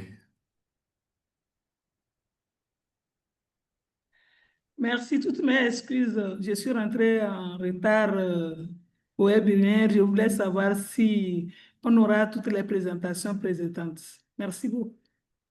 Merci. Les présentations vous seront communiquées. Merci beaucoup. Merci. Merci. Donc, il n'y a pas d'autres questions pour l'instant. Je vais... Il y a des questions venant du chat, Bakary. Allez-y. Si Il y je a peux des questions? résumer. Oui, allez-y Et rapidement. sur les slides, si ce sera partagé. Ensuite, comment mesure-t-on le développement durable en prenant en compte la dynamique de population?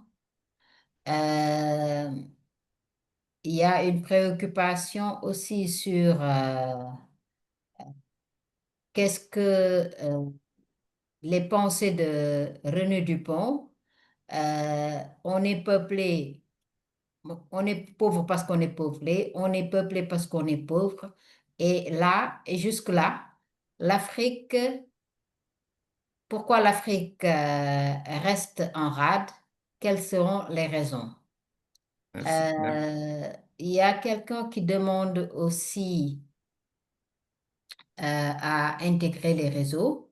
Voilà, ce sera fait. Nous avons vos coordonnées. Vous avez notre coordonnée. Aussi, vous pouvez nous écrire. Et il y a une question relative. Quand est-ce qu'on peut dire qu'un pays a atteint le dividende démographique? Merci. Est-ce qu'il faut que les 5 dimensions soient satisfaites? La dernière question dit que le contexte de l'Afrique de l'Ouest, où les pays connaissent une croissance démographique rapide, mais des écarts importants en matière d'éducation, d'emploi et de santé. Comment l'indice peut-il orienter les stratégies des pays pour transformer leur croissance démographique en véritable dividende économique? Voilà. Bakary. Merci. Ça, c'est très clair, de très bonnes questions. Mais bon, on a que 12 minutes qui restent. Donc, je vais, avant de donner la parole aux discutants et aux présentateurs pour leur intervention, je vais choisir que les deux qui ont la main levée puissent faire leur intervention. Donc, je dis à tout le monde, posez toujours vos questions. On aura le temps après la conférence de vous revenir. Donc, je donne la parole à Amena. Vous avez 1 minute. Amena Abdirassoul et Fumba Kourouma. Vous avez 1 minute chacun. Amena Abdirassoul, à vous. Vous pouvez donner la parole à Amena Abdirassoul, s'il vous plaît, le technicien.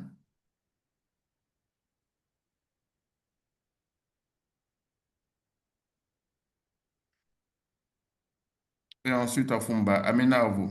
Oui, oui. Merci beaucoup pour la prestation pour le effectué par l'IDEP que je trouve vraiment intéressant. Je suis Amina de moi, j'ai demandé la question. Tout à l'heure, j'avais quelqu'un qui avait des experts qui étaient formés. Je ne sais pas s'il y avait eu des experts qui ont été formés à Madagascar là-dessus, si, qui sont sinon, quelles sont les conditions pour pouvoir bénéficier des formations des experts sur la question de ces indicateurs? Merci beaucoup. Merci, Amena. Et Fumba Kourouma, à vous.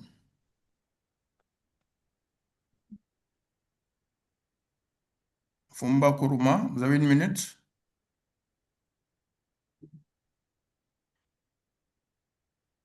Bien, donc on n'entend pas Fumba Kourouma. La parole lui a été donnée. Donc on peut... Fumba Kourouma, à vous. Bien, prof.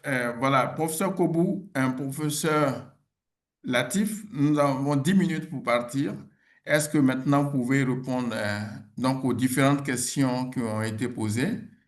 Donc, je commence par le professeur Kobou qui voulait prendre la parole. Merci, monsieur le modérateur.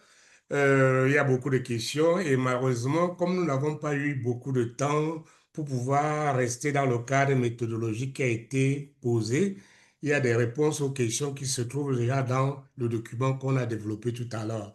Par exemple, quand est-ce qu'on peut parler de dividendes démographiques, j'en passe. Mais je voudrais revenir sur ce que disait monsieur Issoufou d'abord, en disant que c'est très, très important. Moi, je ne pense pas que l'Afrique, les données pour moi, ce n'est pas un problème parce que, au bout du compte, les données ne reflètent que ce qui est. À mon sens, c'est la façon de contextualiser les données qui est importante. Or, il est vu qu'aujourd'hui, on est parti en 2020, l'Afrique représentait 17% de la population mondiale. En 2050, l'Afrique représentera 25% de la population mondiale avec un âge médian qui est de 20 ans. Ça veut dire quoi? Que d'aujourd'hui jusqu'en 2050 au moins, l'Afrique a un avantage comparatif qui est quoi? La population.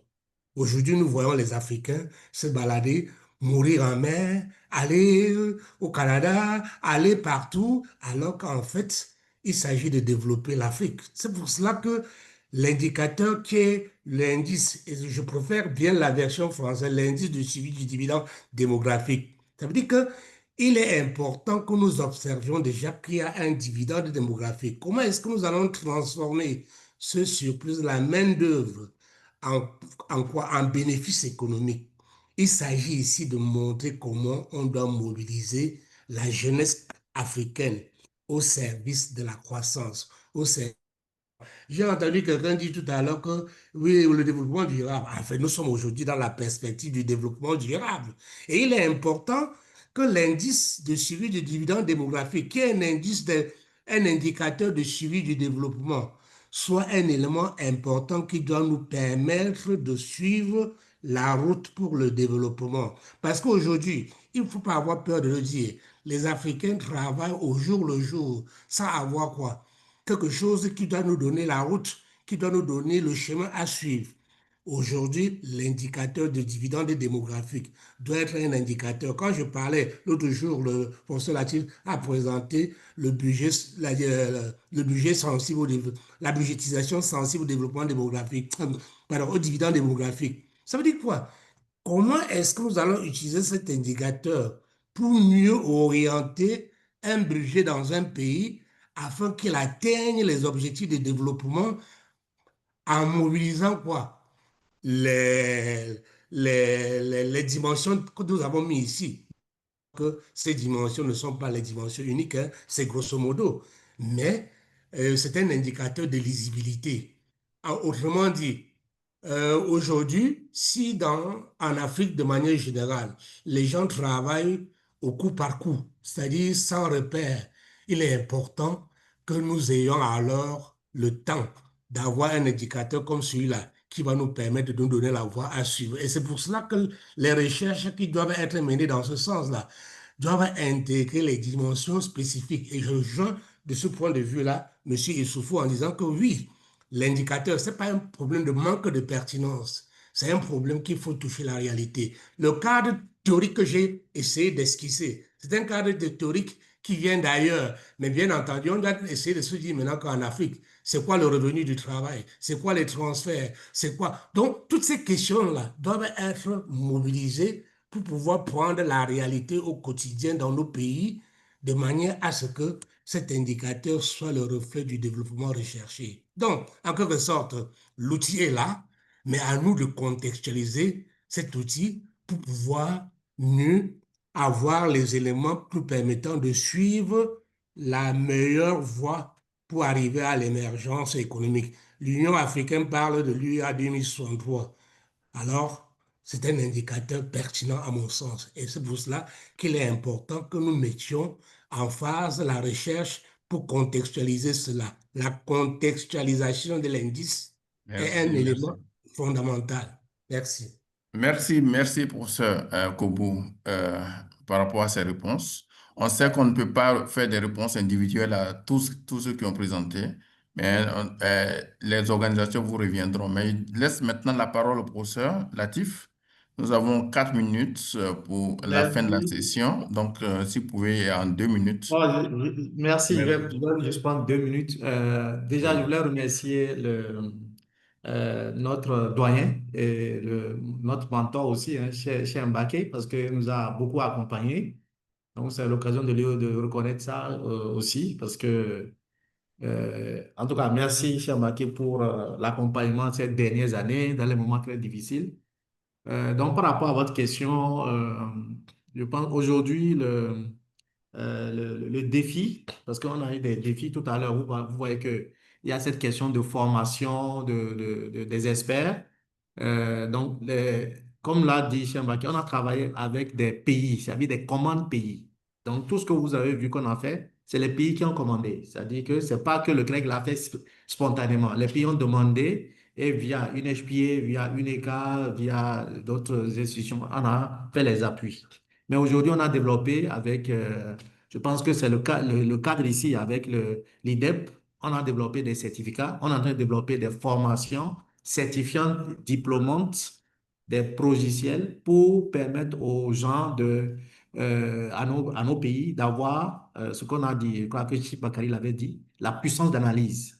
Donc aujourd'hui, nous avons un logiciel DDMI, nous avons un logiciel BSDD qui est développé, qui existe.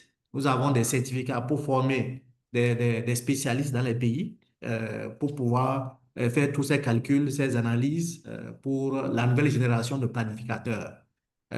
Donc, je crois que le cadre de l'IDEP aussi, c'est un cadre qui permet, comme l'a dit Prof Biao, d'aller après à l'échelle, c'est-à-dire d'avoir une communauté de pratique africaine, qu'on puisse d'abord se comparer entre nous et travailler pour le développement de notre continent, nos pays et notre continent après. Bon, voilà, donc en gros, c'est ça. Je pense qu'il y aura d'autres sessions pour présenter les résultats où on pourra discuter en profondeur de certaines questions. Parce qu'ici, on a présenté beaucoup plus la méthodologie du DDMI. Et je crois qu'on aura une session où on va présenter les résultats des pays africains, rentrer dans les détails des dimensions pour qu'on puisse voir la portée. Parce que tant qu'on n'a pas vu, est-ce que c'est ce que M. Issoufou disait, si on n'a pas vu la portée, c'est-à-dire et voir la vraisemblance, on ne peut pas dire si l'indice est bon ou pas. Mais il faut aussi reconnaître que nous travaillons sur la base qu'on a aujourd'hui. Lorsqu'on a fait la revue de la littérature, nous n'avons pas trouvé un indicateur de développement. Comme le disait ici le prof Kobo, le prof Biaou, il n'y a pas un indicateur de développement pour dire voici comment les pays africains sont en train de se développer. Ce qui existe, c'est des indicateurs que nous connaissons, l'IDH, le PIB par tête, etc. Nous n'avons aucun indicateur pour dire on va le comparer, le DDMI, à tel indicateur. Et pour finir, aujourd'hui, le Sénégal est le pays le plus avancé donc sur ça, parce qu'aujourd'hui, le gouvernement du Sénégal a pris cet indicateur comme étant le baromètre pour le développement des pôles économiques au Sénégal, qui est la nouvelle vision des autorités du Sénégal. Donc, au passage aussi, c'est remercier ces pays. Il y a d'autres pays, bien sûr, mais ici, c'est vraiment une volonté, c'est arrimer directement au nouveau plan de développement du Sénégal, horizon 2050. Voilà, je vais m'arrêter là. Thank you very much, Prof. I know that you have a lot to say. This is 10 years of research and practice on the DDMI development. Thank you very much. We are at the end of this rich webinar on the Demographic Dividend Monitoring Index, the methodological approach. I would like to thank all the speakers, Professor George Kobu, Professor Latif Dramani for the presentation on the foundation, theoretical foundation and the methodological approach. I also like to thank Professor Sherin Gali from ENP. We'll continue the collaboration between IDEP and ENP. Thank you. Also, Professor Biao Barthelemy and my colleague Issoufou Senda of ECA, African Center for Statistics. The discussion was very great. We know that we have a powerful index, and then we need to own the index in order to own our own development on the continent. This is very good. LEADEP will continue its partnership with Craig, and in maybe months to come, a more presentation on DDMI result will be made available, and will target mainly not only the young statisticians and the young economists, also policy makers, because it's time now to move from the index itself to go and how to integrate in our planning. Then I would also like to thank all of you for your active participation and your questions. Very interesting. We'll share all the documents with you all. And to finish, let me thank our team. Behind the scene, we have Madame Mam Kura Kama from the CREG. Thank you, Mam. And also Madame Mbatio Sam of IDEP and all the colleagues that are working behind the scene to make this event a success. So, merci beaucoup. Merci à tous. Donc, Can we have cameras on so that we have a picture? Donc, voilà. Donc, si vous pouvez mettre les caméras et puis pour faire une dernière photo, nous vous donnons rendez-vous très bientôt pour un prochain séminaire de développement. Merci. Merci à tout le monde.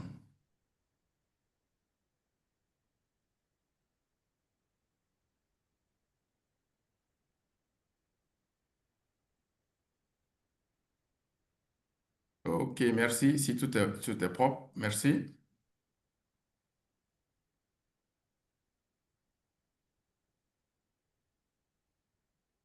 Just one more.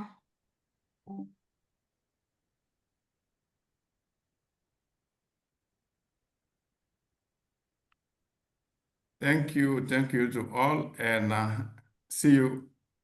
À très bientôt. Thank you. OK, merci, à bientôt.